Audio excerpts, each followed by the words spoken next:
व्यर्थ जीवन में ईश्वर की खोज।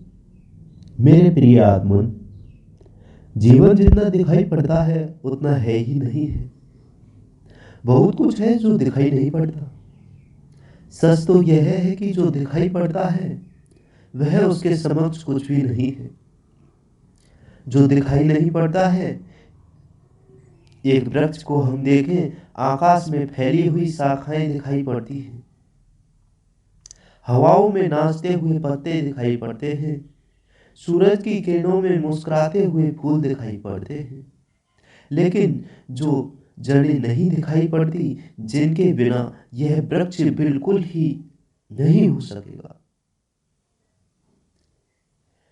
वे जड़ें पृथ्वी के नीचे छिपी हुई हैं। और अगर कोई उन जड़ों को भूल जाए तो वृक्ष के प्राण उसी क्षण क्षीण होने शुरू हो जाएंगे। जो दिखाई पड़ता है वह उस वृक्ष के ऊपर निर्भर है जो जमीन के नीचे छिपा है और दिखाई नहीं पड़ता। मनुष्य का जीवन भी ऐसे दिखाई पड़ता है। वह आकाश में फैले हुए पत्तों की तरह है, लेकिन जो नहीं दिखाई पड़ता परमात्मा, वह जड़ की तरह भीतर छिपा हुआ है। लेकिन उस परमात्मा से अगर हमारे संबंध टूटने शुरू हो जाएं, तो हमारे जीवन के पत्ते, फूल, शाखाएं सब कुम्हलानी शुरू हो जाएंगी। जड़ दिखाई नहीं पड़ती, परमात्मा भी दिखाई नहीं पड़ता। जहां से जीवन फूटता है और विकसित होता है, वही दिखाई नहीं पड़ता। शायद उसका छिपा होना भी जरूरी है। जितना महत्वपूर्ण काम है वह छिपकर ही संभव हो पाता है। वह अंधेरे में मौन मौन में, शांति में, एकांत में संभव हो पाता है। जड़ों में हम सूरज की रोशनी में निकाल लें, फिर वो काम करना बंद कर देगी। वे छिपकर काम करती है। ऐसे ही परमात्मा भी जीवन के सारे प्रकट के भीतर अप्रकट होकर काम करता है। लेकिन जो है हमें दिखाई पड़ता है और आंखों से नहीं दिखाई पड़ता है, हम सोचते हैं वह नहीं है। हम बहुत ज्यादा पार्थिव ढंग से सोचते हैं। अगर एक फूल के पास एक कवि को लाया जाए, एक प्रेमी को लाया जाए, एक चित्रकार को लाया जाए, तो उसे फूल में बहुत कुछ दिखाई पड़ता है जो हमें दिखाई नहीं पड़ता। और अगर वह फूल के सौंदर्य की बातें करें तो हम कहेंगे, कहाँ है सौंदर्य? रंग है, आकार है, फूल के कुछ खनिज हैं, कुछ कैल्शियम, कुछ पदार्थ हैं, सौंदर्य कहाँ है? शायद फूल को प्रेम करने वाला सौंदर्य को निकालकर अलग दिखा भी नहीं सकता। शायद ही कुछ ही नहीं कह सकते, हार जाएगा। ऐसे ही जीवन में महत्वपूर्ण है, वह भी उनको ही दिखाई पड़ता है जो देखने के लिए रिसेप्टिविटी, एक ग्राहकता अपने भीतर पैदा कर लेते हैं। अन्यथा दिखाई नहीं पड़ता। लेकिन हमें जो अपने भीतर जो है वह दिखाई नहीं पड़ता। हम बाहर भटकते हुए लोग हैं। हमारी आंखें बाहर घूमती हैं और जीवन समाप्त हो जाता है। और भीतर था वो हमारी पहचान भी नहीं हो पाती। यह तो भीतर है हमारे, इसका ही नाम परमात्मा है। लेकिन कैसे उसे खोजें, थोड़ी सी बातें इस संबंध में समझ लेना जरूरी है। आदमी के व्यक्तित्व में तीन तल है, एक शरीर, दूसरा मन, तीसरा आत्मा। शरीर से हम सबकी पहचान है। शरीर से सबसे ऊपर का तल है, इसलिए सीधा दिखाई पड़ जाता है। उसे देखने के लिए कोई प्रयास नहीं करना पड़ता। जैसे किसी भवन के बाहर की दीवार रास्ते में चलते हुए दिखाई पड़ती है, भवन के भीतरी कक्ष दिखाई नहीं पड़ते। दीवार तो चलते ही दिखाई पड़ जाती है, क्योंकि वह बाहर है। जो बाहर है बिना प्रयास के दिखाई पड़ जाती है। असल में वह दिखाई पड़ता है बिना प्रयास के जो बाहर होता है। जो भीतर है, इसके लिए कुछ प्रयास करना पड़ता है। भीतर जाना पड़ेगा। अगर कोई किसी मंदिर के देवता को खोजना हो तो मंदिर के भीतर जाना पड़ेगा। अगर कोई मंदिर की दीवारों को ही देखना चाहे तो बाहर घूमकर ही लौट आ सकता है। शरीर हमारे जीवन के मंदिर के बाहर का परकोटा है, उसके भीतर मन है। मन की भी थोड़ी बहुत झलक हमें दिखती है। मन का भी थोड़ा बहुत ख्याल हमें होता है, क्योंकि दुख होता है, सुख होता है, क्रोध होता है, प्रेम होता है। शरीर को भूख लगती है, प्यास लगती है। ये सारी खबरें जैसे होती हैं शरीर को, तो ये खबरें नहीं हो सकती। शरीर के भीतर कोई जिसे पता चलाता है कि भूख लगी है, जिसे पता चलता है कि तकलीफ है। पैर को यह कभी पता नहीं चलता कि मैं तकलीफ में हूँ। सिर को कभी पता नहीं चलता कि मेरा सिर दर्द है। दर्द किसी और को पता चलता है। यह जो पता चलता है वो थोड़ी सी झलक हमें मिलती है कि शरीर के भीतर मन जैसी भी कोई बात है। उसका भी थोड़ा अनुमान होता है, लेकिन उनके पीछे भी कोई और है। उसका अनुमान भी नहीं हो पाता, उसका हमें ख्याल भी नहीं आ पाता।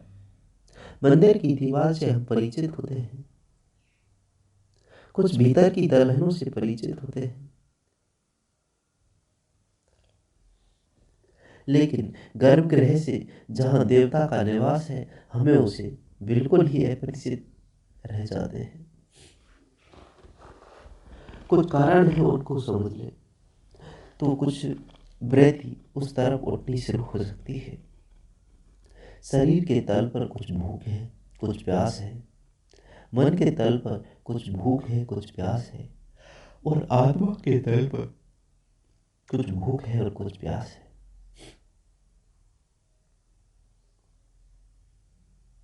शरीर के तल पर जो भूख है उसे हम पूरा करते हैं।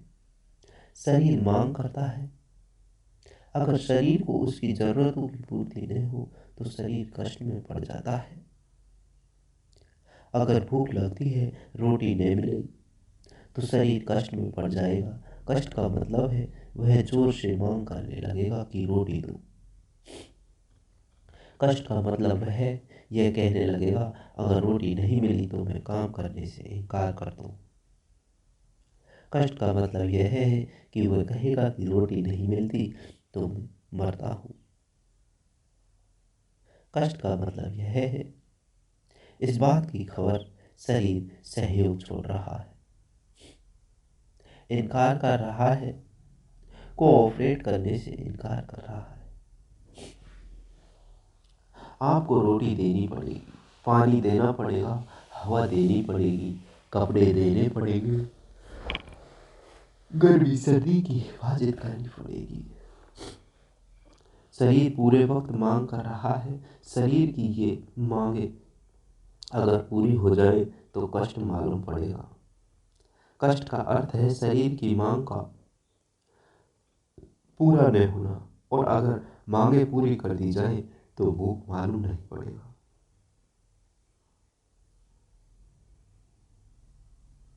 यदि भूख मालूम नहीं पड़ेगा और इन सभी को यदि शरीर को उपलब्ध करा दी जाए तो सुख का भी मालूम नहीं पड़ेगा। यह समझ लेना जरूरी है। शरीर का स्वभाव है कि उसकी मांग पूरी नहीं हो तो कष्ट का अनुभव करेगा। मांग पूरी हो जाए तो बात खत्म हो गई, कोई सुख अनुभव नहीं होगा। लेकिन हम कह सकते हैं कि जब ठीक खाना मिल जाता है तो बड़ा सुखद लगता है। हम कहते हैं जब रात ठीक नींद आ जाती है तो बड़ा सुखद लगता है। उस सुखद का अर्थ कष्ट का अभाव। वह सुख नेगेटिव है। उस सुख की कोई पॉजिटिव, कोई विधायक स्थिति नहीं है। पेट में भूख लगी है तो कष्ट मालूम होता है। रोटी पेट में डाल दी गई, अब कष्ट मालूम नहीं होता, इसी को हम सुख समझ लेते हैं। इसलिए जिनको निरंतर रोटी मिलती रहती है, उन्हें कपड़े मिलते रहते हैं, जिन्हें निरंतर शरीर को कष्ट का कोई अवसर नहीं आता, वो बड़े परेशान हो जाते हैं, क्योंकि उन्हें सुख का अनुभव होता था रोटी खा लेने से, कपड़े मिल जाने से। वह भी बंद हो जाता है। गरीब आदमी की तकलीफ होती है, उसका कष्ट में होते हैं। अमीर आदमी की तकलीफ होती है कि उसे सुख बिल्कुल ही नहीं मिलता। शरीर को कोई सुख दे ही नहीं सकता। शरीर दो तरीके से सुख देता है, या तो भूख का दुख देता है, या ज्यादा खा लेने का दुख देता है। कम खाओ तो दुख देगा, ज्यादा खाओ तो भी दुख देगा। अगर बीच में खाओ तो दुख नहीं देगा, कष्ट नहीं देगा। बस सुख शरीर कभी नहीं देता। शरीर में कभी किसी को कोई सुख नहीं दिया। इसलिए जो लोग शरीर के तल पर यही जीते हैं, उन्हें कभी भी सुख नहीं मिलता। हाँ, उन्हें दो तरीके से सुख मिल सकते हैं। गरीब का दुख, गरीब के दुख का मतलब है शरीर की जरूरतों पूरी नहीं होना, या उन्हें दुख मिल सकता है। अमीर का सुख, अमीर के दुख का मतलब है जरूरत से ज्यादा चीजों का पूरा हो जाना। कम खा लो तो एक तकलीफ है, ज्यादा खा लो तो एक तकलीफ है। मकान नहीं हो तो एक तकलीफ है, और बहुत बड़ा मकान हो तो भी एक तकलीफ है। पैसा नहीं हो तो भी तकलीफ है, पैसा बहुत ज्यादा हो तो भी एक तकलीफ है। लेकिन शरीर के तल पर सुख को कोई भी नहीं। शरीर के तल पर सुख का अर्थ कष्ट का नहीं होना, बस इतनी ही अर्थ है। फिर दूसरा तल है मन का। मन की जरूरत है, मन की भी मांगे हैं, मन की भी भूख है। मन संगीत के लिए, साहित्य के लिए, प्रेम के लिए, मित्रता के लिए, कला के लिए मन की भूख, मन की भी मांग है। शरीर बहुत स्थूल है, इसलिए उसकी जरूरतें स्थूल है। पानी, रोटी, मकान, मन सूक्ष्म है, उनकी मांग भी सूक्ष्म है। संगीत, साहित्य, प्रेम, कला, मन के तल पर स्थिति उल्टी है। अगर संगीत न मिले तो कोई दुख नहीं होगा। आदिवासियों ने कभी नहीं सुना कोई शास्त्रीय संगीत, इस कारण वो दुखी नहीं है। जंगल में कि मुझे शास्त्रीय संगीत नहीं सुनाई पड़ा, मैं दुखी हूँ। जो आदमी संस्कृत नहीं जानता, उसने कालिदास के अद्भुत ग्रंथ नहीं पढ़े, इस वजह से वो दुखी नहीं है। कि मुझे बड़ा दुख हो रहा है, मैंने कालिदास के ग्रंथ नहीं पढ़े। जिस आदमी ने रविन्द्रनाथ टैगोर का नाम नहीं सुना और गीतांजलि में कोई डुबकी नहीं लगाई, वह कोई दुख नहीं झेल सकता। उसे कभी भी ख्याल नहीं आता सोते जागते कि श्रद्धांजलि नहीं पड़ी तो मैं बड़ा दुखी हूँ।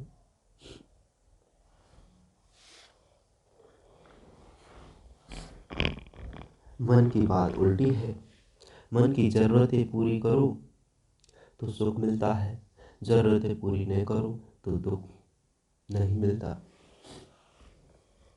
कष्ट नहीं मिलता।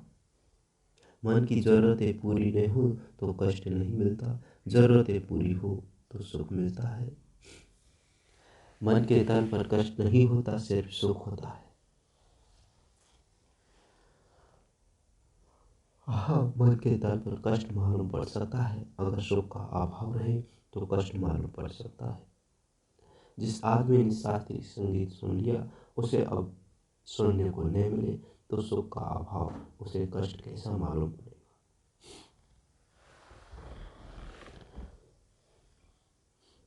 मन के तल पर कष्ट नेगेटिव है, सुख का अभाव है।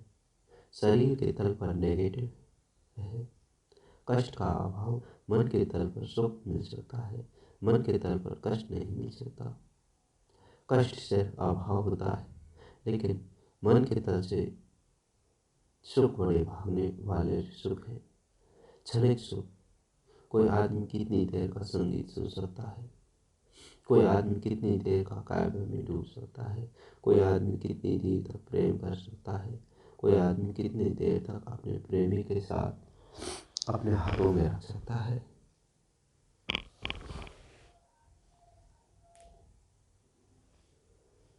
और एक मजा मन के तल पर, मन हमेशा नए सुख की मांग करता है।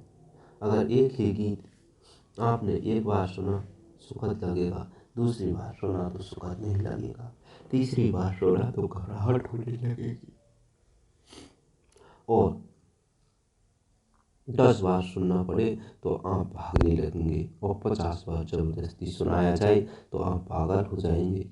वही एक गीत है, कोई प्रेमी मिलता है, हमने उसे गले लगा लिया, एक क्षण का सुखद रहेगा, 2 क्षण के बाद घबराहट शुरू हो जाएगी। अगर आधा घंटे तक गला लगाए रखना पड़े तो ऐसा लगेगा जैसे जहर मिल जाए, तो खा ले और मर जाए। इससे कैसे छुटकारा हो? मन की बड़ी क्षणिक अनुभूति है, थोड़ी ही देर में वह अनुभूति से इनकार करने लगता है। वह कहता है नया और नया और नया। शरीर हमेशा पुराने को मांगता है, मन हमेशा नए को मांगता है। शरीर कहता है कल जो हुआ था वही आज। अगर कल 10 बजे भोजन मिला था तो आज भी 10 बजे भोजन मिलना चाहिए। अगर 10:30 बज जाए तो शरीर को तकलीफ हो जाएगी। शरीर कहता है कल जो खाट मिली थी सोने को वही आज मिलनी चाहिए। शरीर की आदत से जीता है, सदा पुरानी होती है। आदत प्रवृत्ति होती है, इसलिए जो आदमी अपने शरीर को एक यंत्र में ढाल देता है उस आदमी का शरीर सबसे कम कष्ट देता है। ठीक वक्त पर उठ जाता है, रोज ठीक समय पर सो जाता है, ठीक समय पर खाना खाता है, जो खाना रोज खाता है वही खाता है, कोई गड़बड़ नहीं करता। शरीर यंत्र की तरह है, वह रोज पुराने पुनरुक्ति मांग करता है। अगर शरीर को रोज रोज नया दो, शरीर तकलीफ में पड़ जाता है, शरीर कष्ट में पड़ जाता है, शरीर एडजस्ट नहीं हो पाता नए के लिए, शरीर पुराने की मांग। इसलिए जो पुरानी दुनिया थी उसमें शरीर बहुत आराम में था, सब बंधा हुआ काम था। नई दुनिया में बड़ी मुश्किल हो गई, चीजें रोज बदल जाती हैं, शरीर को बड़ी तकलीफ होती है, इसलिए शरीर बहुत बड़ी बीमारियों का अनुभव कर रहा है जो पूरी दुनिया में उसने कभी अनुभव नहीं की थी। नई बीमारियां, नई तकलीफें शरीर के लिए खड़ी हो गई, क्योंकि शरीर की सारी व्यवस्था टूट गई। एक आदमी हवाई जहाज से चलता है, आज सुबह हिंदुस्तान में है, थोड़ी देर बाद पाकिस्तान में है, थोड़ी देर बाद अरब में है, थोड़ी देर बाद यूरोप में है, सब बदल जाता है।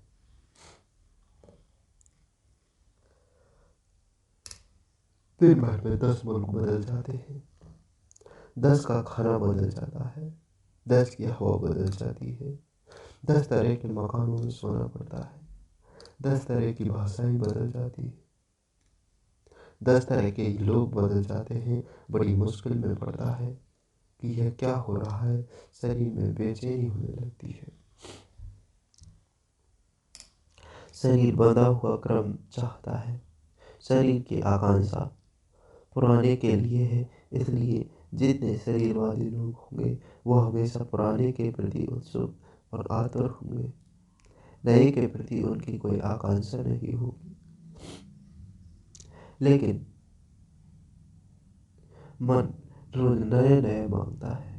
वह कहता है रोज नया चाहिए, रोज नया चाहिए। कल जो किताब पढ़ी आज नहीं पढ़नी, कल जो फिल्म देखी आज नहीं देखनी, कल जो गीत सुना आज नहीं सुना। यह मन की यह मांग जो मन की है वो बढ़ती चली जाती है। रोज नया बड़ी मुश्किल होगी। मैंने सुना हवाना में एक हवाई द्वीप, उन्होंने हवाना को इस तरह बनाया कि रात दिन हवाना को बदलने की कोशिश चलती रहती है उस नगर को, क्योंकि कल जो यात्री जाए ताकि कल फिर आ सके और अनुभव कर सके कि पुरानी बस्ती में आ गए। अगर एक होटल में आप ठहरे आज जाकर वहाँ और कल आप फिर उसी होटल में ठहरने जाए तो आप पाएंगे कि चीज़ें बहुत अलग कुछ बदल गई है। बोर्ड का रंग बदल जाता है, कमरों का रंग बदल जाता है, लाइट बदल जाती है, खिड़कियाँ तक दूसरी लगा दी जाती है। अगर आप यह नहीं कह सके कि वही होटल फिर अमेरिका जैसे मुल्कों में जो मन की दुनिया जी रही है, तीव्र परेशानी है रोज नए को लाने की। इसलिए अमेरिका में इतने जोर का तलाक है।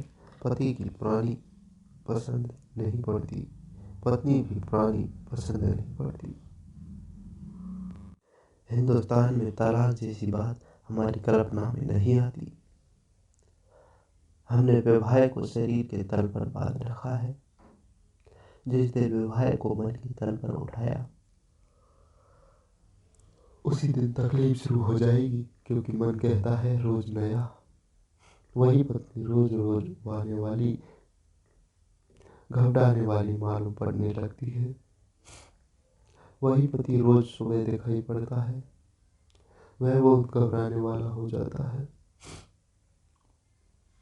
मैंने सुना है एक जो अमेरिकी अभिनेत्री है, जीवन में 32 विवाह किए और उसने 31वां विवाह किया तो 15 दिन बाद पता चला कि एक आदमी एक दफा और उसका पति रह चुका है।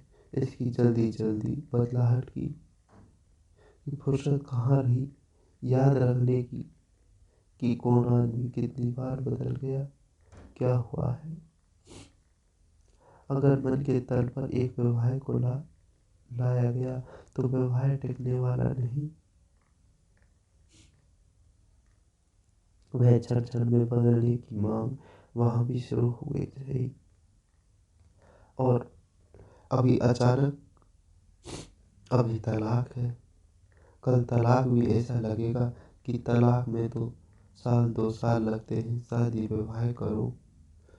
इसलिए नए नए प्रयोग वहाँ चल रहे हैं। ट्रायल मैरिज की शादी मत करो, पहले ट्रायल करो, अगर ट्रायल में उब जाओ तो झंझट खत्म कर दो।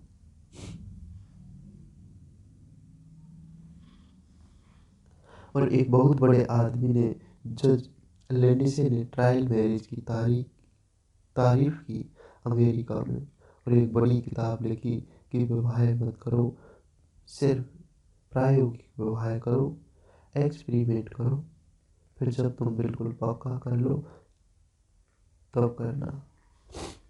और मैं जानता हूँ कि अगर प्रायोगिक विवाह किया जाए तो कोई आदमी कभी पक्का निर्णय लेने की हिम्मत नहीं कर सकेगा। जिंदगी के मरते दम तक वह सोचेगा क्या पता झंझट हो जाए, फिर कल बदलना पड़े, प्रयोग चलने दो।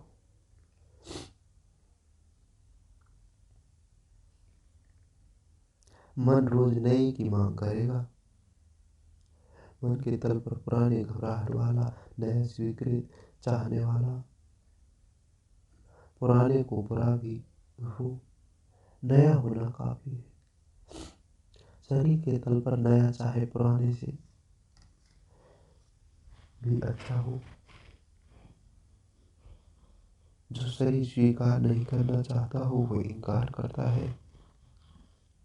वह अपनी आदत में जीना चाहता है। मन में नए की मांग करता है, चाहे बुरा ही क्यों न हो।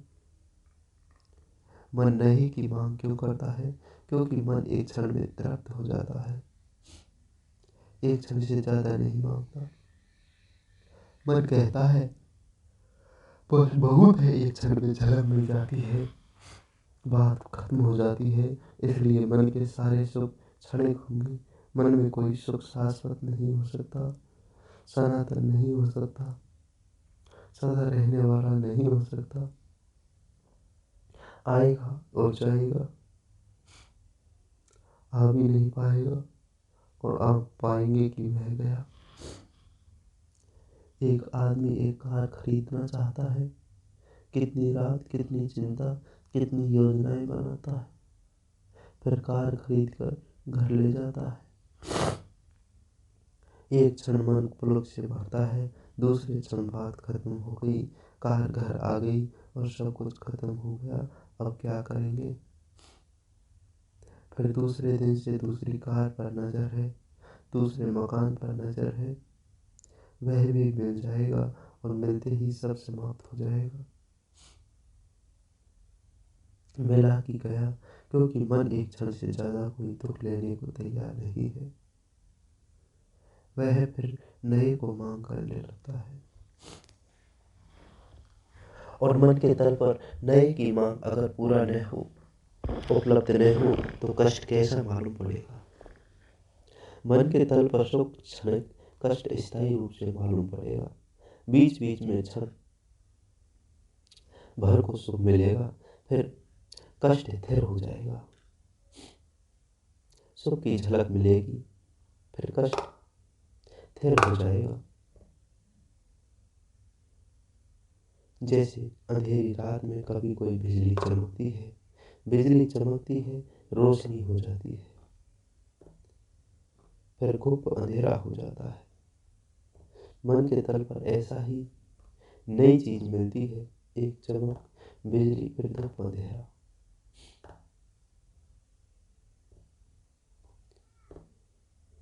कितनी चीजें मिलेंगी 24 घंटे में, कितनी चीजें पाई जा सकती है। मन के तल पर सुख की झलक मिलती है, सुख भर में क्षण मिलता है, फिर खो जाता है। जो आदमी शरीर के तल पर ही जिएगा, उसे कोई सुख नहीं मिलेगा, और जो आदमी मन के तल पर जिएगा, उसे क्षणिक झलक मिलेगी, लेकिन स्थायी जो सुख है वो नहीं मिलेगा। तीसरा तल आत्मा का है। आत्मा की भूख है, जैसे शरीर की भूख है, मन की भूख है, आत्मा की भूख है। जैसे शरीर को प्यास है, मन की प्यास है, ऐसे ही आत्मा की भी प्यास है। आत्मा की भूख या आत्मा को भोजन का नाम ही परमात्मा है या धर्म है। वह जो आत्मा चाहती है, उसकी प्यास और भूख है। और आत्मा के तल पर एक मजा, एक और स्वभाव वहाँ जब परमात्मा ने मिले। जब तक आत्मा जिंदगी एक बेचैनी होगी, एक अशांति होगी। जिसे चाहे पता नहीं मिले तो उसके भीतर की भूख, उसकी जिंदगी में एक बेचैनी होगी। भीतर एक रेस्टलेसनेस, भीतर एक रेस्टलेसनेस, कुछ खोया हुआ है। भीतर एक रेस्टलेसनेस भीतरी सरकती रहेगी। उसे हमेशा ऐसा लगेगा कुछ खोया हुआ है, कुछ खोया हुआ है, कुछ है जो नहीं मिला। उसे पता भी नहीं कि क्या खोया हुआ है, क्योंकि जो मिला ही नहीं, उसके खोने का पता कैसे हो सकता है। लेकिन एक अनजान बेचैनी है, एक अनजान परेशानी है, अशांति है जो 24 घंटे है। खाना मिल जाएगा, फिर भी उसे लगेगा कुछ है जो खोया हुआ है। मकान बन जाएगा, फिर भी लगेगा बन गया सब, लेकिन कुछ है जो नहीं बना। संगीत सुनने को कहने को सुख मिला, लेकिन फिर भी कुछ है जो छूट गया। मन का सब मिल जाए, शरीर का सब मिल जाए, फिर भी पीछे एक खालीपन, एक एम्प्टीनेस भीतर सरकती रहती है। वह पीछे से चोट करती रहेगी। वह चोट आत्मा की भूख है। कहती है आत्मा जब तक परमात्मा ने मिल जाए तब तक सब मिला हुआ धोखा है। इस आत्मा की भूख को समझ लेना। नहीं मिलता है परमात्मा को एक अनजान दुख भरे जीवन में छाया रहेगा। शरीर की तृप्तियां मिलेंगी, मन में सुख मिलेंगे, जब झलकेंगे खो जाएंगे, लेकिन एक स्थायी स्वर दुख का है। एक आदमी, एक बेचैनी, एक विषाद, एक एंग्विश, एक चिंता, एक एंजाइटी पीछे रहेगी, पीछे ही खड़ी रहेगी पूरे वक्त। जब तक नहीं मिलती वह अनुभूति जिसको हम परमात्मा कहें, तब तक बेचैनी खड़ी रहेगी।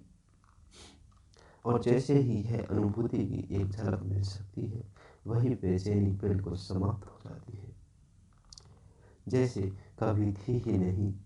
और एक बार वह झलक मिल जाए तो वह झलक भी कभी खुदी नहीं। शरीर को रोज भोजन देना पड़ता है, फिर 24 घंटे में भोजन चुक जाता है। फिर भोजन दो, पानी दो, फिर पानी चुक जाता है। 24 घंटे में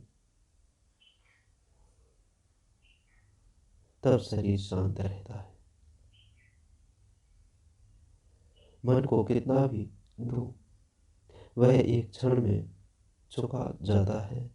कह वह कहता है, फिर उसकी भूख एक क्षण में बदल जाती है। आत्मा को एक बार दे दो, दोबारा उसकी मांग नहीं होती। जो मिल जाए वह मिल गया, सदा के लिए मिल जाता है।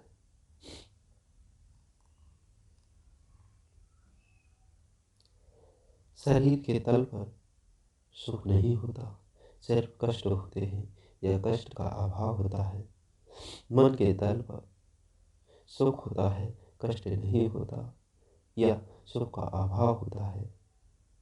जिसे हम कष्ट समझते हैं, आत्मा के तल पर होता है दुख, और यह होता है आनंद। दुख गया फिर शेष रह जाता है, वह आनंद है। उस आनंद की तलाश ही धर्म है। उस परमात्मा नाम भोजन की खोज, उस खोज का विज्ञान ही धर्म है। और आज मेरे मित्रों ने चाहा कि मैं कहूँ कि व्यस्त जीवन में उस परमात्मा के नाम भोजन को कैसे पाया जा सकता है। विभिन्न जीवन व्यस्त है और सदा व्यस्त रहा है।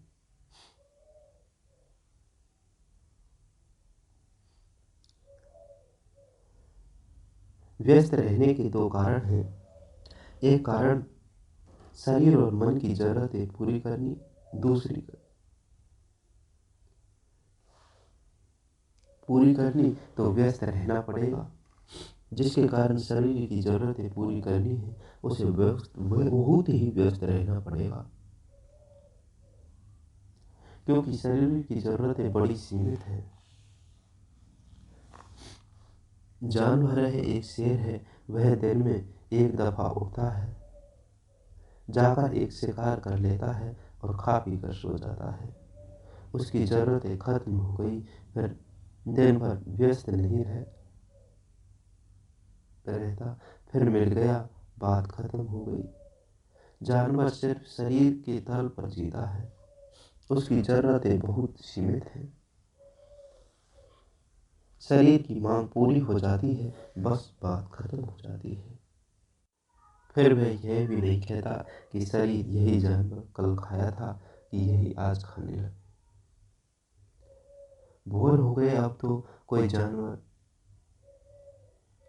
बोर हो जाता ही नहीं। पता है आपको कोई जानवर कभी ऊबता नहीं। बोर्डम जैसी चीज जानवर की दुनिया में कोई होती नहीं। सिर्फ आदमी का दुनिया में होती है, क्योंकि जानवर के पास मन नहीं है। मन बोर होता है, ऊब जाता है।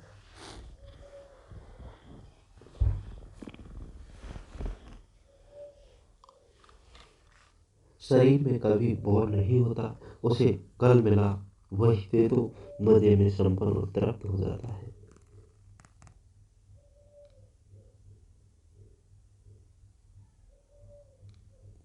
बात खत्म हो जाती है। शरीर तो एक तंत्र है जिसे हम मोटर में पेट्रोल डाल देते हैं। वह मोटर यह नहीं कहती कि यह पेट्रोल कल डाला था, आज भी वही डालने लगे। वही स्टोव की दुकान फिर खड़े हो गए आकर। आज भी हमें दूसरा वर्मा तेल चाहिए, या तीसरा हमें इंजन ऑयल चाहिए। अब यही तेल हम नहीं लेंगे। नहीं, मोटर को कोई मतलब नहीं। मोटर को पेट्रोल चाहिए, शरीर को कोई मतलब नहीं होता।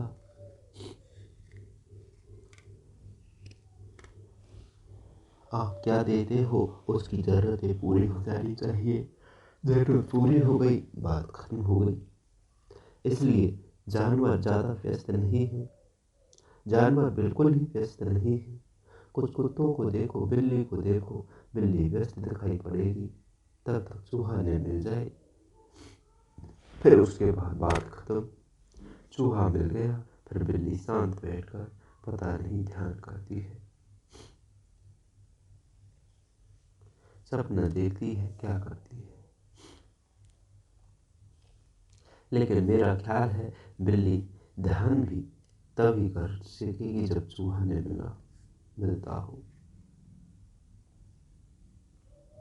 चूहे का ध्यान करती होगी, बाकी ध्यान भी नहीं करती होगी। मैंने सुना है एक बिल्ली एक झाड़ के नीचे बैठकर सपना देखती है। एक कुत्ता पास से निकला और कुत्ते ने पूछा कि देवी क्या कर रही हो, क्या सपना देख रही हो। तो उस बिल्ली ने बड़ा आश्चर्य, मैंने सपनों में देखा कि वर्षा हो रही है और वर्षा में पानी की जगह चूहे गिर रहे हैं। उस कुत्ते ने कहा, मूर्ख बिल्ली, हमने पुरखों से भी नहीं सुना कि शास्त्रों में लिखा कि कभी चूहे गिरते हैं। जब वर्षा होती है और भगवान खुश होता है तो हड्डियां गिरती हैं, चूहे कभी नहीं गिरते।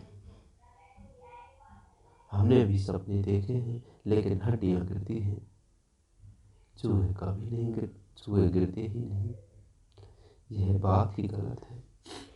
ठीक कहता है कुत्ता, कुत्ते के सपने में चूहे क्या गिरेंगे। कुत्ते के सपने में जब भूख पेट में होगी तब हड्डियां ही गिरती हो। बिल्ली के सपने में हड्डियां गिरने का क्या कारण। जब भूख होती है तो चूहे गिरते हैं। लेकिन सपने यहीं खत्म हो जाते हैं। शरीर में ज्यादा जानवर शरीर से ज्यादा जानवर का व्यक्तित्व नहीं है।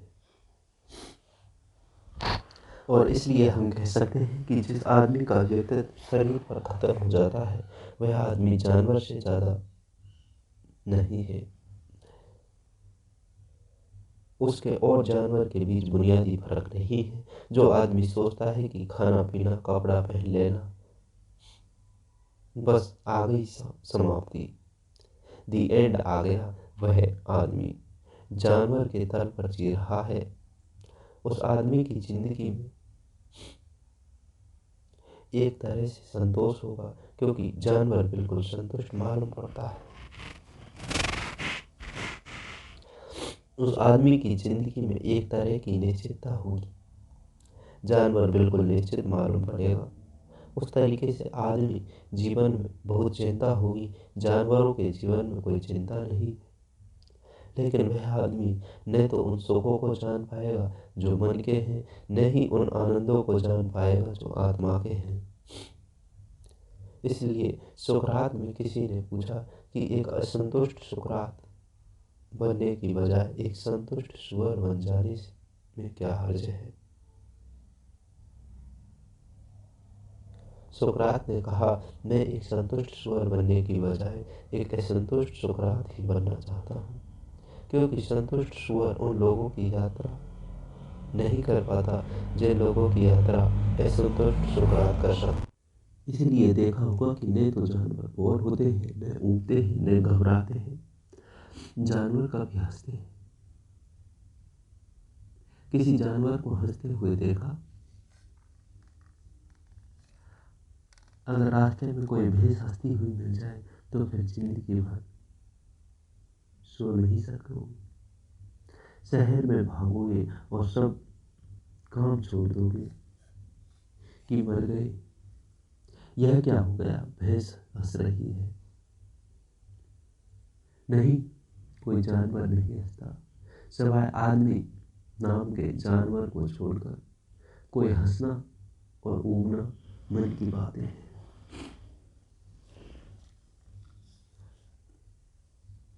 शरीर की बातें नहीं।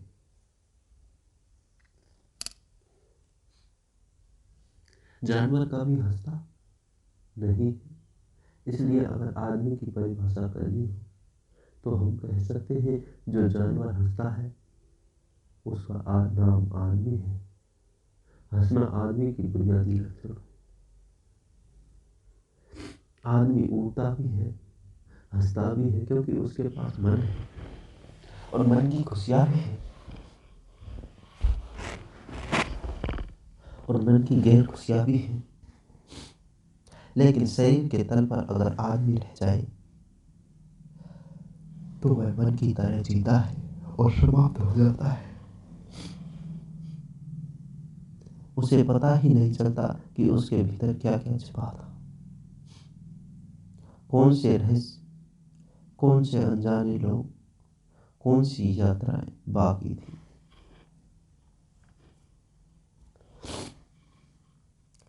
जिसे वे करता है तो जीवन में धन्य हो जाता है।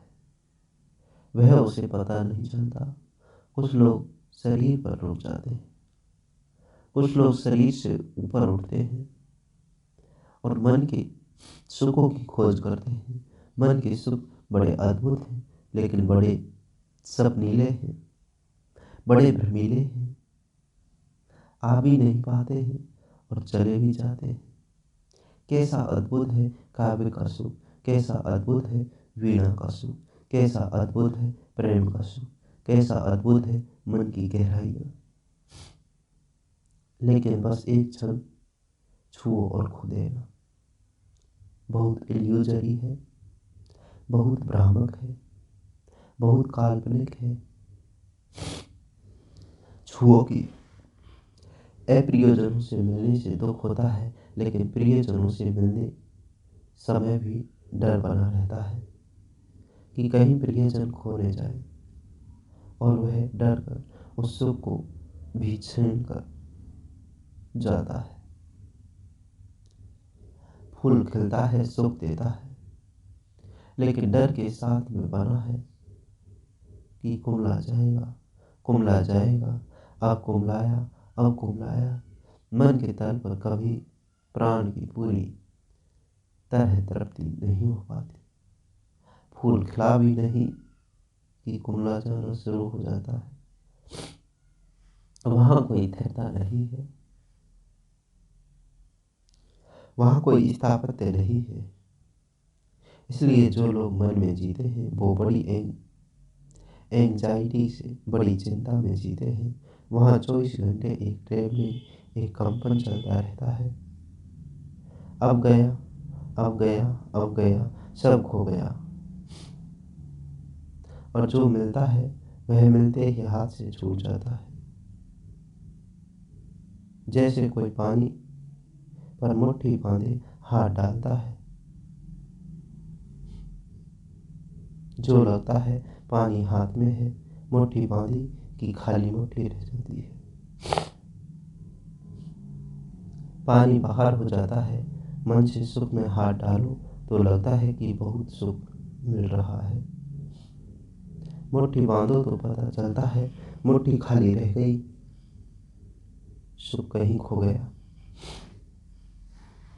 मन की दुनिया में जीना है, चिंता में जीना है, मन की दुनिया में जीना है, बेचैनी में जीना है। लेकिन कुछ लोग मन में जीते हैं, समाप्त हो जाते हैं। जो मन की दुनिया में जीते हैं उनके विचलित होकर बहुत डर है। शरीर की दुनिया में जीने वाला आदमी कभी पागल नहीं होता, क्योंकि वह आदमी ही नहीं होता, वह आदमी से नीचे होता है। पागल होने के लिए आदमी होना जरूरी नहीं है, लेकिन मन की ही दुनिया में जीते हैं, करीब करीब पागलपन में होते हैं। इसलिए जितना ज़्यादा मन की दुनिया में जीना शुरू होगा, उतनी विचलित मैडनेस बढ़नी शुरू हो जाएगी। आज अमेरिका में सबसे ज़्यादा पागलों की संख्या है। सारी दुनिया में आज अमेरिका में सबसे ज़्यादा डॉक्टर हैं। दिमाग के क्यों? अमेरिका बहुत तेजी से मन में जा रहा है, मन में जी रहा है। एक आदिवासी गांव में जाओ, बस्तर के किसी पहाड़ी में छिपे गांव में, वहाँ पागल आदमी नहीं है, क्योंकि आदमी अभी आदमी के तल पर खड़े होकर नहीं जी रहा है। अभी वह संक्रमण से, ट्रांजिशन से नहीं गुजर रहा है। वहां से गुजरने में तकलीफ होगी। अगर रुक जाएगा तो तकलीफ बहुत होगी, अगर आगे बढ़ जाएगा तो बड़ा सुख का लोक होगा। आदमी एक ट्रांजिशन है, पशु से परमात्मा की तरफ। या तो पशु रहो या एक तरह की शांति रहेगी, या परमात्मा हो जाओ तो एक तरह की शांति होगी। लेकिन पशु होने की शांति अज्ञान की जीवन की भांति है। मरघट भी शांत होता है, लेकिन मरघट की शांति का मतलब वहां कोई है ही नहीं। एक आदमी भी शांत हो सकता है, लेकिन मंदिर की शांति का अर्थ है कि वहाँ जो लोग हैं वह शांत हैं। एक स्थिति है पशु की, एक स्थिति है परमात्मा की, और बीच में एक ट्रांजी के बीच संक्रमण का काल है। मन का वह स्थिति अधिकतर मनुष्य की है, मन के बीच की। जो लोग मन में ही कुछ कर कोशिश करते हैं जीने की, वे अधर में लटक जाते हैं। न वे पशु हैं न परमात्मा, दोनों तरफ का खिंचाव पड़ता है। शरीर कहता है पशु हो जाओ, सब ठीक हो जाएगा। आत्मा कहती है और आगे बढ़ जाओ, सब ठीक हो जाएगा। लेकिन वहां मत रुको जहाँ रुको हो। शरीर भी कहता है वहां मत रुको, आत्मा कहती है वहां मत रुको, मन कहता है यही रुके रहो। और वहां रुकने जैसा कुछ नहीं मालूम पड़ता। एक क्षण सुख मिलता है, फिर खूब अंधेरा हो जाता है। यह टेंशन है आदमी का, तनाव है। नीत्शे ने कहा आदमी एक रस्सी है, दो अनंताओं के बीच में फैली हुई है। नीत्शे ने कहा कि एक आदमी एक ब्रिज है जो अनंत के बीच है। ठीक कहता है, वह आदमी एक सेतु है, एक पुल है के पीछे रास्ता जो टूट गया। आगे एक रास्ता है जो अभी शुरू नहीं हुआ। हम बीच के पुल पर खड़े हैं। यह पुल ऐसा नहीं है कि लोहे का हो, यह पुल है मन का, जो पानी में भी ज़्यादा चंचल है, पानी से भी ज़्यादा चंचल है। इस पुल पर खड़े हैं, और जो कब रहा है पूरे वक्त कभी ढह जाएगा। पता ही नहीं चलेगा। तो हमारे प्राण भी कांपते हैं। मन कहता है लौट चलो पीछे, एक मन कहता है बढ़ चलो आगे। और जब जो मन कहता है हमारा, वह कहता है यह सुख मत छोड़ो, यह प्रेम, यह पत्नी, यह संगीत, यह काव्य, ये सारे सुख मत छोड़ो, इन्हें भोग लो। मन कहता है यहीं रुक जाओ, शरीर कहता है पीछे लौट जाओ। आगे कोई अनजान पुकार बुलाती है परमात्मा की बढ़े जाओ। इस सब में एक आत्मा चिंता में, परेशानी में पड़ जाता है। जो लोग मन पर रुक जाते हैं वे बड़ी गलत मंजिल पर रुक जाते हैं। वे लोग बड़े शरीर से यह अच्छा किया, लेकिन अभी आगे बढ़ना था, रुक नहीं जाना।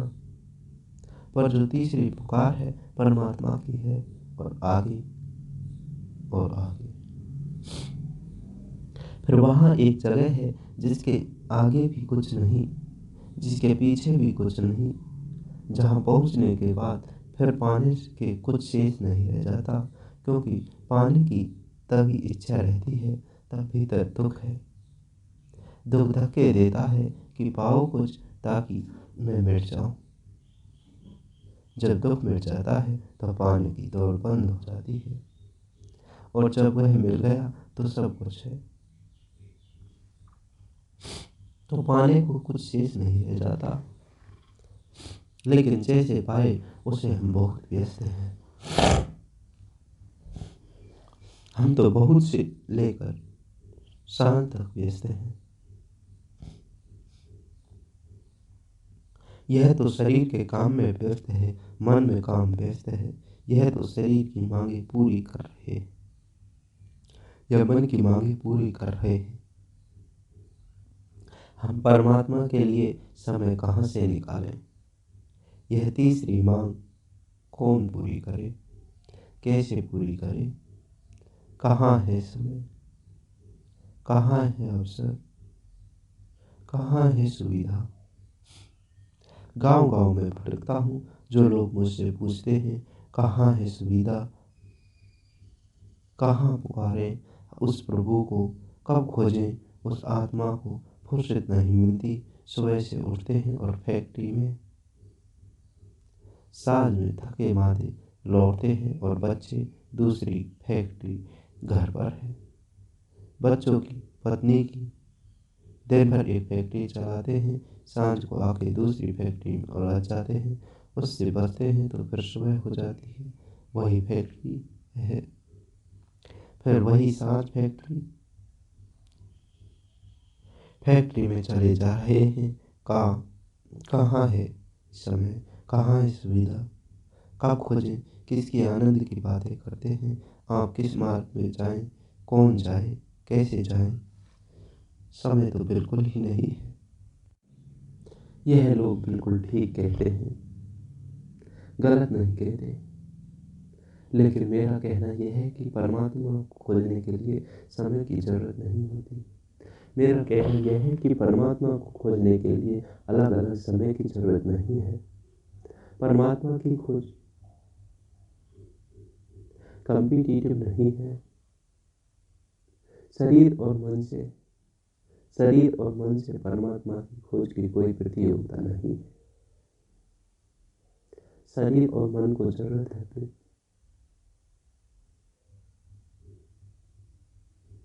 अगर आपको शरीर की खोज करनी है तो उतनी ही देर तक मन की खोज बंद कर देनी पड़ेगी।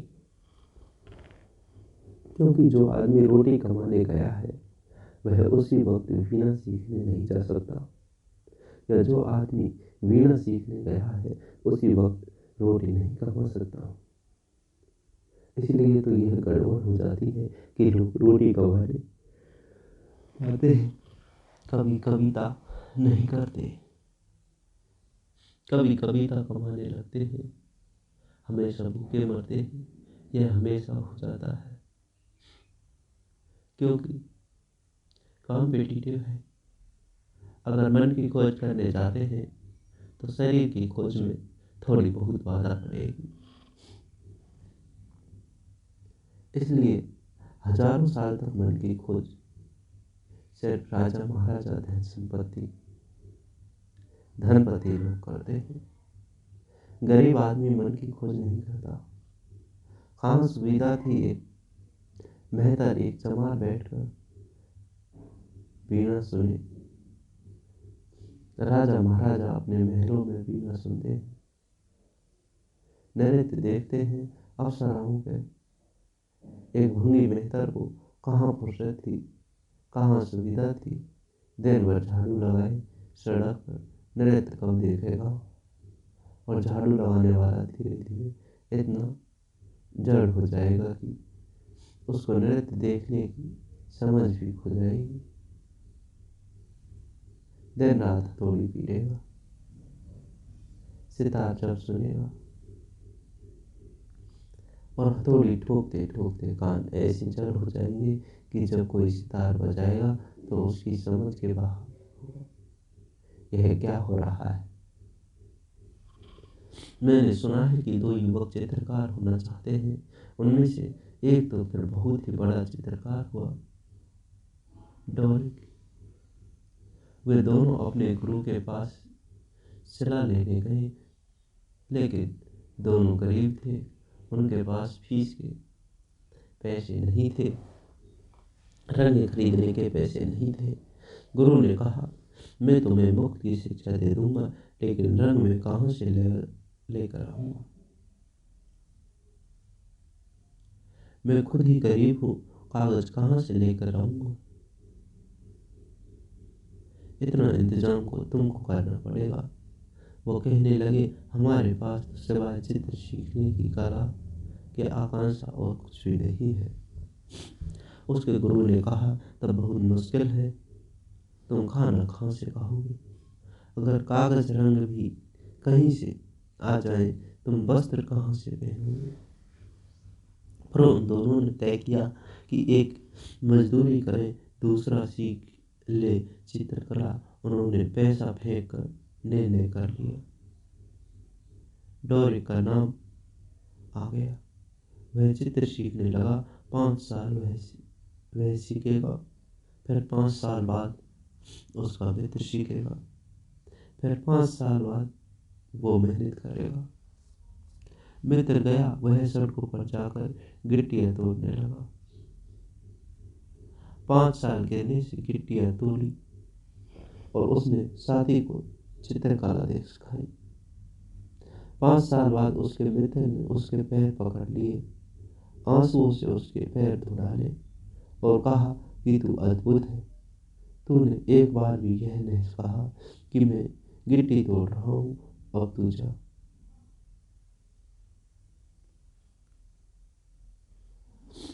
उस मित्र ने कहा, अब मेरा जाना मुश्किल है, मैं हाथ और उंगलियां पत्थर जैसी हो गई हैं।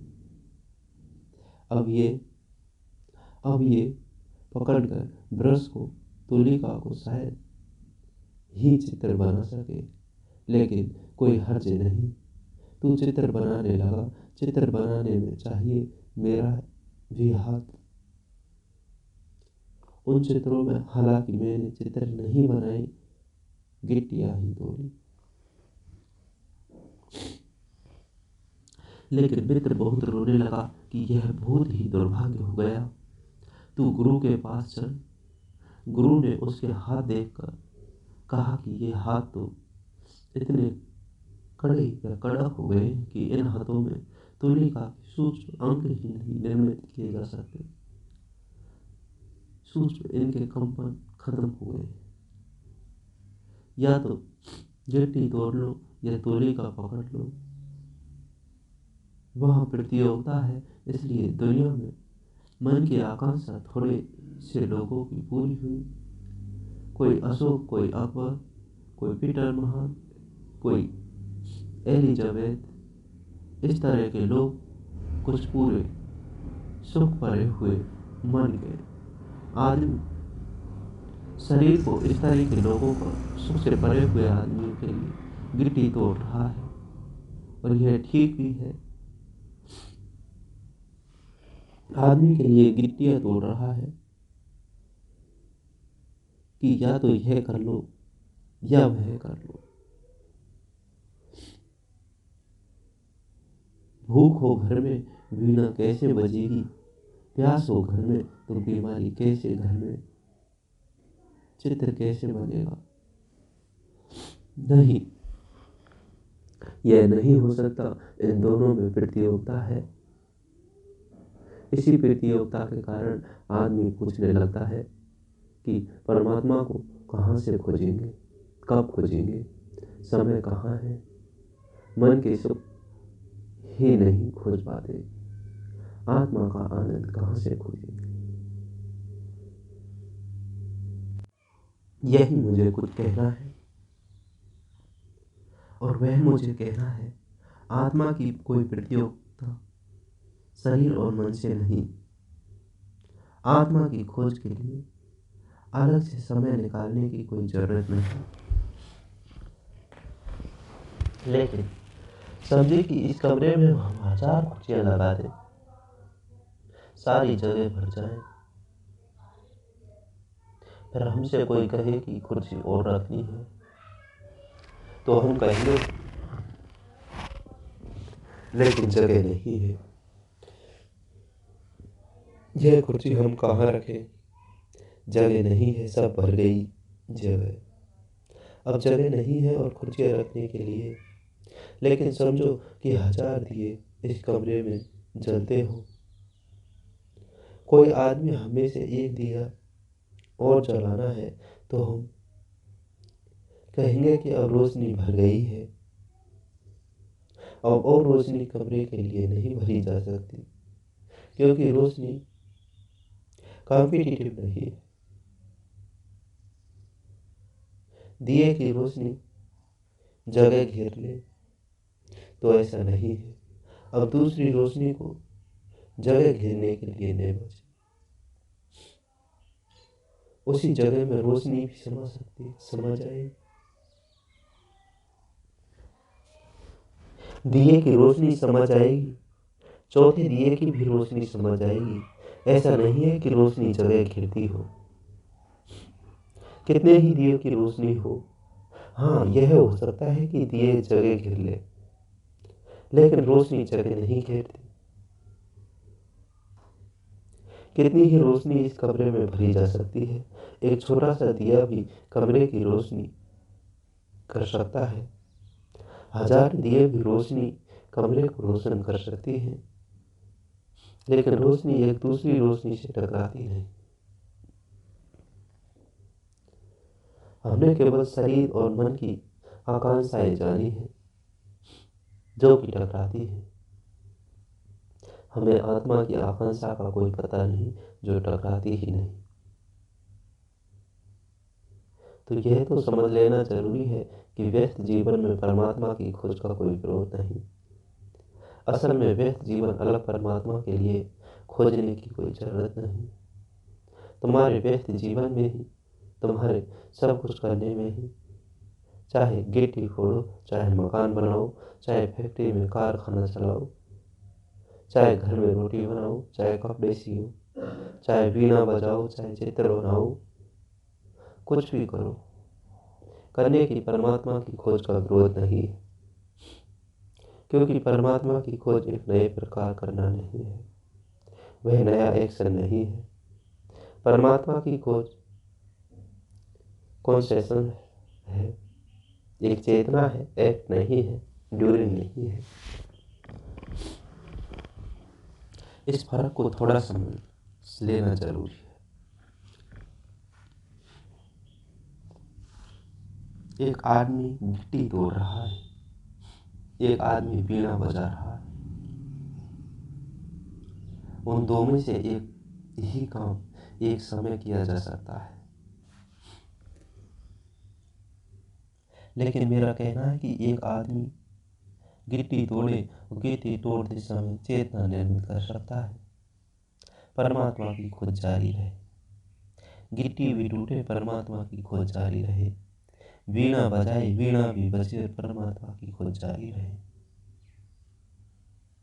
और बड़े मज़े की बात है, जिस दिन गिट्टी टूटने के साथ परमात्मा की खोज जारी होती है, उस दिन गिट्टी से ज़्यादा कुशलता से टूटती है, क्योंकि परमात्मा की खोज के साथ सारे प्राण शांति, सारे प्राण आनंद से भरने हुए जाते हैं। सारे प्राण नए संगीत में आंदोलित होने लगते हैं। एक मंदिर बन रहा था, एक कवि उस मंदिर के पास से गुजर रहा था। एक पत्थर तोड़ते मजदूर से उसने पूछा कि मेरे दोस्त, तुम क्या कर रहे हो? उस आदमी ने क्रोध से भरी आंखें ऊपर उठाई और कहा, अंधे हो, दिखाई नहीं पड़ता? मैं क्या कर रहा हूँ? पत्थर तोड़ रहा हूँ। वह मुझे पूछने वाला कवि तो घबरा गया, वह तो डर गया। उसने पूछने में कुछ बात तो नहीं थी, इतना क्रोध जाहिर किया, लेकिन जिसके भीतर क्रोध भरा था वो कोई मौके बेमौके क्रोध को निकालते रहते। कोई संबंध नहीं कि क्रोध का मौका है, यह नहीं। वह कभी आगे बढ़ा, उसे ख्याल आया कि मैं तुम्हारे आदमी से पूछूं, क्या पत्थर तोड़ने वाले तभी लोग कितने क्रोध से भरे हुए हैं। उसने एक दूसरे आदमी से पूछा कि दोस्त, क्या कर रहे हो? उस आदमी ने थोड़ी देर तक सर ऊपर ही नहीं उठाया। वह बड़ी मुश्किल से सर ऊपर उठाया, जैसे सर पर कोई पहाड़ का बोझ हो। उस आदमी ने कहा, क्या कर रहा हूँ? कुछ भी नहीं कर रहा, बच्चों के लिए, बेटों के लिए, माँ बाप के लिए रोटी कमा रहा हूँ। फिर धीरे से हथौड़ी उठाकर उसने पत्थर तोड़ने शुरू कर दिए। वह दूसरी की तरफ था, उदास, बोझ से भरा हुआ। आदमी फिर खोज किया, कहीं पत्थर तोड़ने वाले थे। सीढ़ियों के पास एक जवान आदमी पत्थर तोड़ रहा था, वो गीत गा रहा था। उसके पास गया, उसने पूछा, दोस्त, क्या कर रहे हो? वह आदमी खड़ा हो गया और कहा, क्या कर रहा हूँ पूछते हो? क्या कर रहा हूँ जैसे नाचता वह आदमी काफी वीणा में एक गीत हो और कहने लगा, भगवान का मंदिर बना रहा हूँ। जैसे तीन आदमी पत्थर तोड़ रहे हैं, तीनों आदमी, एक आदमी पत्थर तोड़ रहा है क्रोध से। अब क्रोध से पत्थर तोड़ा जा सकता है। एक आदमी उदासी से पत्थर तोड़ रहा है, उदासी से भी पत्थर तोड़ा जा सकता है। एक आदमी आनंद से पत्थर तोड़ रहा है, आनंद से भी पत्थर तोड़ा जा सकता है। और न क्रोध बाधा होता है, न उदासी न आनंद। इसका कोई कंपटीशन पत्थर तोड़ने से नहीं है, इनकी कोई प्रतियोगिता पत्थर तोड़ने से नहीं है। वह आदमी यह नहीं कह सकता कि मैं पत्थर तोड़ रहा हूँ, मैं क्रोध कैसे करूँ। वह आदमी यह नहीं कह सकता। दूसरा आदमी, मैं इस वक्त पत्थर तोड़ रहा हूँ, उदास कैसे हो जाऊं। वह तीसरा आदमी यह नहीं कह सकता कि पत्थर तोड़ रहा हूँ, गीत कैसे गुनगुनाऊं, इस वक्त आनंदित कैसे हो जाऊं। नहीं, पत्थर तोड़ने से आनंद का कोई विरोध नहीं है। इसमें मैं क्या समझाना चाहता हूँ? इससे मैं यह समझाना चाहता हूँ कि ध्यान हमारे काम से कोई विरोध नहीं है। जिस काम को ध्यानपूर्वक करें, वही काम परमात्मा की तरफ ले जाने का मार्ग बन जाता है। जिस काम का कोई व्यक्ति माइंडफुली, मेडिटेवली, ध्यानपूर्वक कर सके, वही काम करना परमात्मा का द्वार बन जाता है। इसलिए व्यक्ति जीवन में परमात्मा का कोई विरोध नहीं है। व्यक्ति जीवन से आत्मा की खोज का कोई विरोध नहीं है। मेडिटेटिवली, ध्यानपूर्वक हम काम करें,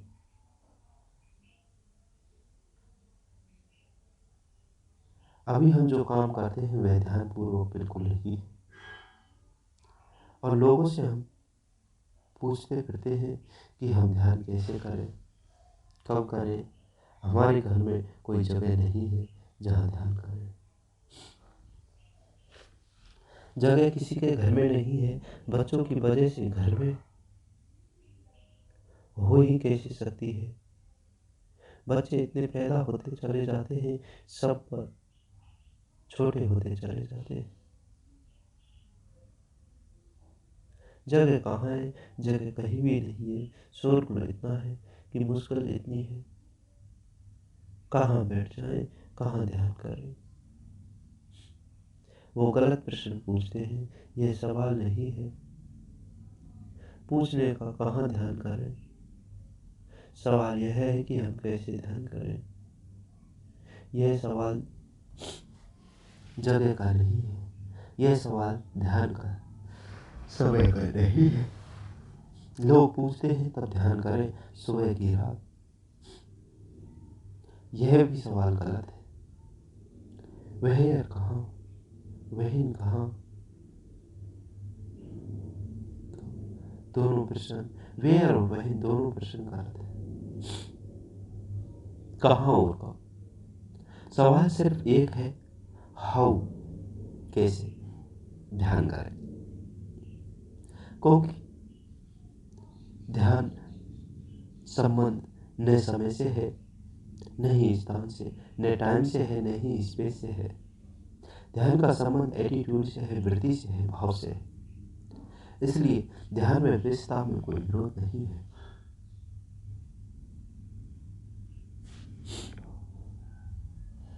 बल्कि ये मजे की बात है, जितना ध्यान पूर्वक हम काम करें उतने ही काम में व्यस्त मालूम पड़ेंगे, उतने ही काम ऑक्यूपाइड मालूम पड़ेंगे। गांधी जैसे आदमी को ध्यान पूर्वक जीते। हम सारे लोग इसे बहुत ज्यादा काम करते हैं। कभी यह चीख पुकार नहीं मचाते कि मेरे पास समय नहीं है। गांधी ने इतना काम किया कि शायद पृथ्वी पर किसी दूसरे आदमी ने कभी नहीं किया हुआ। इन 50 वर्षों में दुनिया किसी आदमी ने इतना काम नहीं किया। लेकिन इस आदमी को परमात्मा की खोज में कोई बाधा नहीं पड़ती। ऐसे ऐसे छोटे काम करने के लिए तैयार है, इनकी कल्पना नहीं है। नहीं कर सकते, हम सोच भी नहीं सकते महापुरुष और ऐसे काम करेंगे। अगर माँ कस्तूरबा सब्जी बना रही है तो गांधी जी बैठकर सब्जी बनवाएंगे। अब महात्माओं को यह शोभा नहीं देता। हमारे मुल्क के महात्माएं कभी नहीं कर रहे हैं। लेकिन गांधी जी अद्भुत आदमी। गांधी जी बैठकर समझाने लगेंगे कस्तूरबा की सब्जी कैसे बनानी चाहिए। यह टमाटर काट रही है, यह तू टमाटर काट, गलत काट रही है।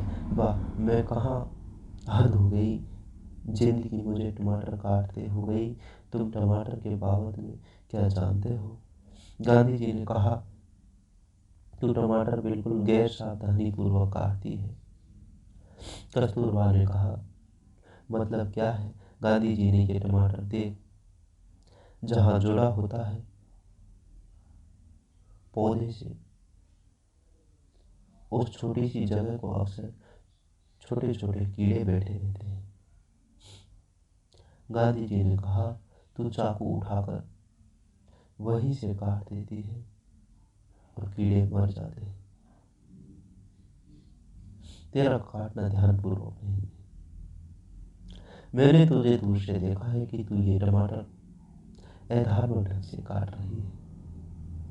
तो मैं तेरे पास आया बताने, पहले हिस्से, उस हिस्से को जहाँ से टमाटर पौधे से जुड़ा होता है अलग कर दो। आड़ा काटो, सीधा मत काटो। तो प्रार्थना पूर्वक काटना हो गया। अब यह टमाटर काटने से प्रार्थना में विरोध नहीं है। टमाटर प्रार्थना पूर्वक ध्यान पूर्वक काटा जा सकता है। और तब टमाटर भी काटेगा और परमात्मा की खोज भी जारी रहेगी। गांधी के पास एक युवक आया, उसने कहा, मैं सूत काटता हूँ, मेरा सूत बार बार टूट जाता है। गांधी जी ने जो बात कही वह समझ लेने योग्य है। उसने कहा, तुम सूत ध्यानपूर्वक नहीं काटते होंगे। मैं ध्यानपूर्वक सूत काटता हूँ। युवक ने कहा, सूत से और ध्यान का क्या वास्ता? गांधी ने कहा, जब मैं सूत काटता हूँ और ध्यान का क्या वास्ता? गांधी ने कहा, तू सिर्फ सूत काटता है, मेरे भीतर सिवाय सूत काटते और कुछ भी नहीं रहता। मेरा हाथ उठता है पौनी के साथ, मेरा मन भी पौनी के साथ ऊपर जाता है। मेरा हाथ नीचे आता है तकिए पर, मेरा मन भी तकिए पर आ जाता है। मेरे भीतर बस सूत ही करता है और तब बंद हो जाता है, फिर सूत भी नहीं टूटता। और सूत तो काटता है, तेरा मन कहीं और भागता होगा, टाकीज में पहुंच जाता होगा और सूत टूट जाता है। उस युवक को देखकर यह सच पाया कि सूत तभी टूटता है जब मेरा मन कहीं और चला जाता है। ध्यान का अर्थ जो कर रहे हैं पूरे मन पूर्वक माइंडफुली करें। जब हम पूरे रूप से मौजूद हो, कुछ काम कर रहे हैं, खाना खा रहे हैं, तब हम पूरे मौजूद हो। हम खाना खा रहे हैं और कुछ न हो, फैक्ट्री में काम कर रहे हो, कार चला रहे हो, हथौड़े ठीक कर रहे हो या ठोक रहे हो, जो कर रहे हैं वो पूरे मन पूर्वक करें। इतने मन पूर्वक वही काम किया जाए, चेतना और सब चीजें हट जाएं।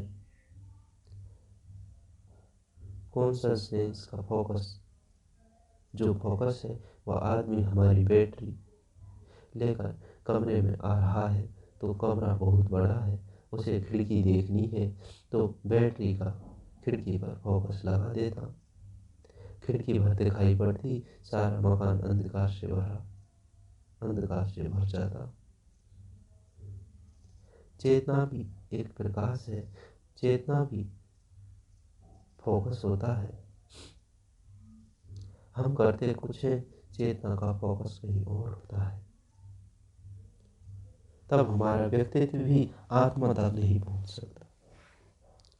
आत्मा तक पहुंचने का सरल सूत्र जो हम कह रहे हैं उसे करने पर पूरी हो, क्या होगा उससे एक अद्भुत घटना घटती है जिसका हमें पता नहीं हो। जो आदमी वर्तमान में क्षण में पूरी मौजूद हो, वह आदमी अपने भीतर प्रविष्ट हो जाता है, क्योंकि वर्तमान क्षण की अपने प्रवेश का द्वार है। नहीं तो अतीत का कोई अस्तित्व है, नहीं भविष्य का अस्तित्व। जो क्षण मौजूद है वही है। इन